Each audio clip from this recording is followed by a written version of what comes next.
Selamat malam ya teman-teman. Jadi selamat berjumpa kembali. Pada kesempatan malam hari ini saya ingin berbagi sharing kembali mengenai diskusi ringan mengenai pembreedingan teman-teman. Masih tentang pembreedingan. Jadi sebenarnya pertanyaan ini ada di sekitar 7 atau 8 bulan yang lalu teman-teman ya. Jadi belum saya jawab. Jadi pembreedingan yang mau dibahas mengenai pembreedingan khususnya untuk betina teman-teman. Mempersiapkan betina untuk dikawinkan. Yang pertama, umur berapa biasanya betina yang bagus dikawinkan? Saya biasanya pakai telur kedua paling cepat teman-teman. Telur kedua ya, telur kedua atau telur ketiga. Itu biasanya umurnya 9 sampai 10 bulan.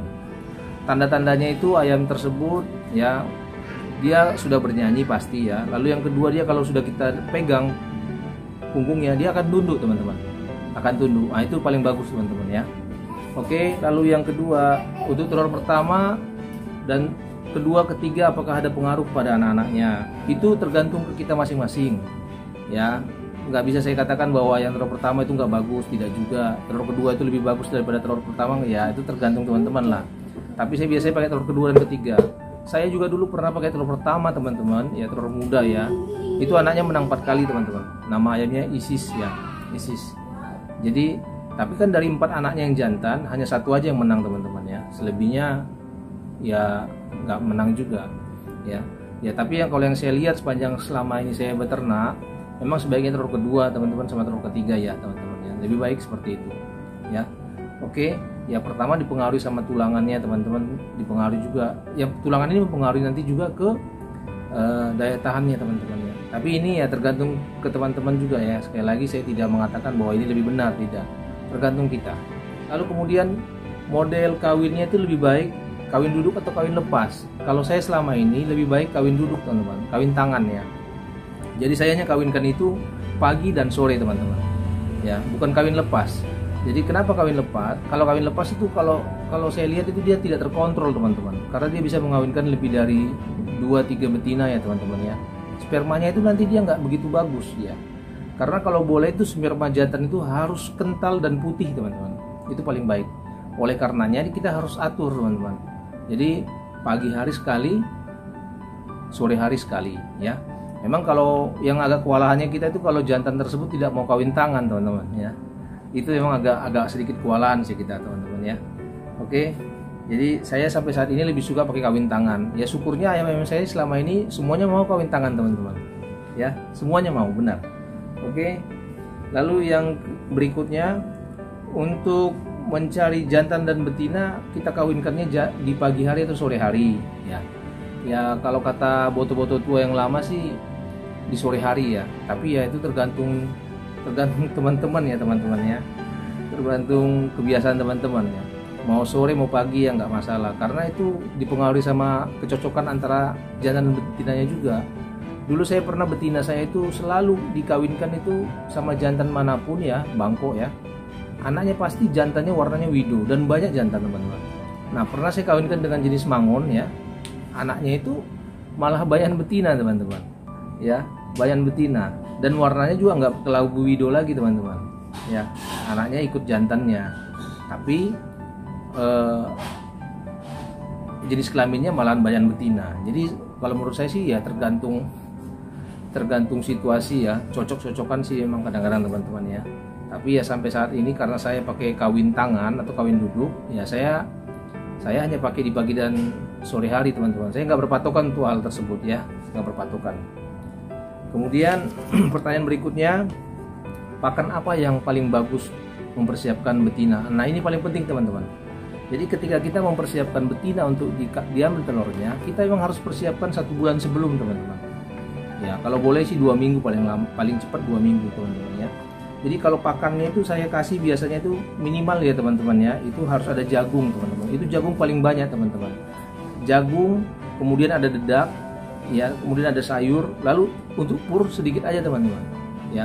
Karena saya paling penting di jagungnya sama di dedak, lalu sama di sayurnya. Perbandingannya ya 50 banding 25. Kalau untuk pur secukupnya aja teman-teman ya.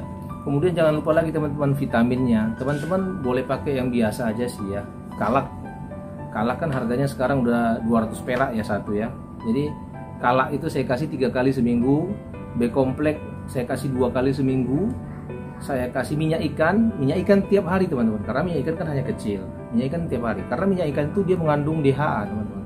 Itu bagus juga untuk anaknya, nanti dia pintar ya. Kalak itu untuk tulang, B-kompleks itu untuk kuningnya nanti, pertumbuhan anak ayam yang nanti teman-teman. Karena kadang-kadang ada banyak orang salah pengertian ya menurut saya teman-teman ya. Dia tidak begitu memperhatikan kondisi betina tersebut sebelum dikawinkan. Dia lebih berpatokan ketika anak ayam itu sudah netas. Jadi menurut saya yang paling utama itu sebenarnya justru waktu dalam